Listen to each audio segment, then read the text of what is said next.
Hello, magandang araw sa lahat. Ayan, titingnan natin si Uncle.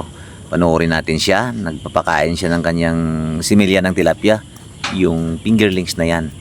Ready for delivery na yan.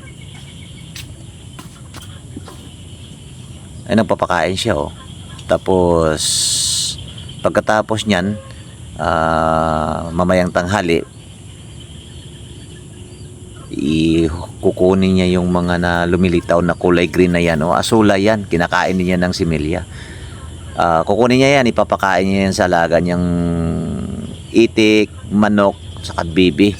Pwede kambing, pwede rin. Pwede niya ipakain sa sa mga grow out na tilapia. May mga grow out din kasi siya na para gawing pang breeders ng tilapia, pangdagdag sa kasi malapad yung fish pond niya. Dito sa area na to, limang span yan dito doon sa kabila bali 10 yung span. Hindi pa nasimulan kasi kakatubos lang. Buti na lang may tumulong na matubos natin yun, nakasangla kasi. Well, ayan, 3 days from now delivery na. Huhulihin na niya yan. Tawag dyan sa ganyan kalaki na similya, tawag dyan didibaling. Ganyan kasi yung kalaki yung mga kadalasang ino-order ng mga buyers natin na Muslim, na kapatid natin mga Muslim doon sa Buluan at sa Kalutayan. At saka yung mga malalaki naman, i-screen natin yan, i-classify natin yan sa gamit yung net na CC. Yung makalusot dyan sa sisi na yan, yun yung DD baling, yung undersize ng sisi. Yung sisi naman pataas na nakasabi na hindi makalusot sa sa screen, doon naman natin yan ibenta sa Lexipo. Pero minsan yung mga buyers natin, pag mapakiusapan, yun na lang yung ibigay nating mortality, kung papayag sila. Kung hindi naman sila papayag, okay lang din. Kadalasan kasi yung mga buyers natin pumapayag na ginagawa natin yung mortality yung mga malalaki, kasi yung maliliit yung kanilang binibili dito sa atin, kasi yung population kasi ng 1 kilo mas marami sa maliit kaysa doon sa CC pataas, yung CCGGHH. Konti lang yung population ng 1 kilo. Tapos masyado silang crowded sa bag na sa silupin na sinisidlan natin. Hinahati na lang sa kalahating kilo na lang yung bintahan para hindi sila masuffocate doon sa sobrang dami nila. Bago lagyan ng oxygen, kalahating kilo lang yan bawat bag.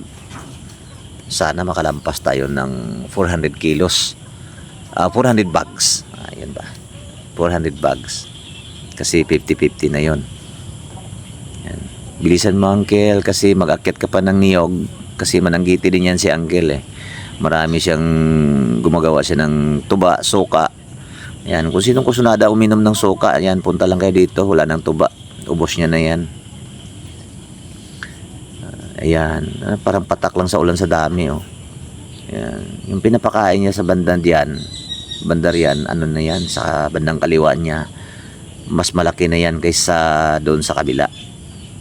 Pwede na yan panggawing bonus, yung mortality kung tawagin. Sigurado tiba-tiba si Uncle dito. I-upload ko yung mga video kung paano ko ipinundar yung lugar na to, paano ko ginawa yung span, ginawa yung fish pond na ito. Dati kasi lang to nirintahan ko lang ito. 10 years yung kontrata namin. Kasi ito yung bukirin, mga pala yung tanim dito, kaso failure, kaya parang isinangla sa akin, sangla na hindi mabalik yung pera, parang renta ba, ganyan yung usapan namin. Hindi naman yung balik yung pera ko, sangla sa akin pero hindi mabalik yung pera ko. Ayan, tawag sa amin dito prinda patay, pero buhay yung pinagprindahan, hindi mamatay-matay. Okay, sige Uncle, matapos na. Salamat pala sa panonood. Marami pa akong i-upload na video dito. Pati yung delivery, pakita natin kung mga ilang kilo yung ma-harvest natin. Tapos, update lang tayo. Ituturo ko sa inyo yung proper caring sa tilapia hatchery. Yung pamamaraan namin dito, ituturo ko. Ibibigay ko sa inyo yung liquids kung paano yung proper caring ng tilapia hatchery. Natutunan ko lang ito sa sa inuman. Ayan. Mapakinabangan din pala yung pagkalasinggiro Lasinggiro, yung tuba-tuba lang si uncle kasi walang pera. Tapos yung binta sa income sa soka. Ayan, panambilan ng sigarilyo. Tapos inom ng tuba.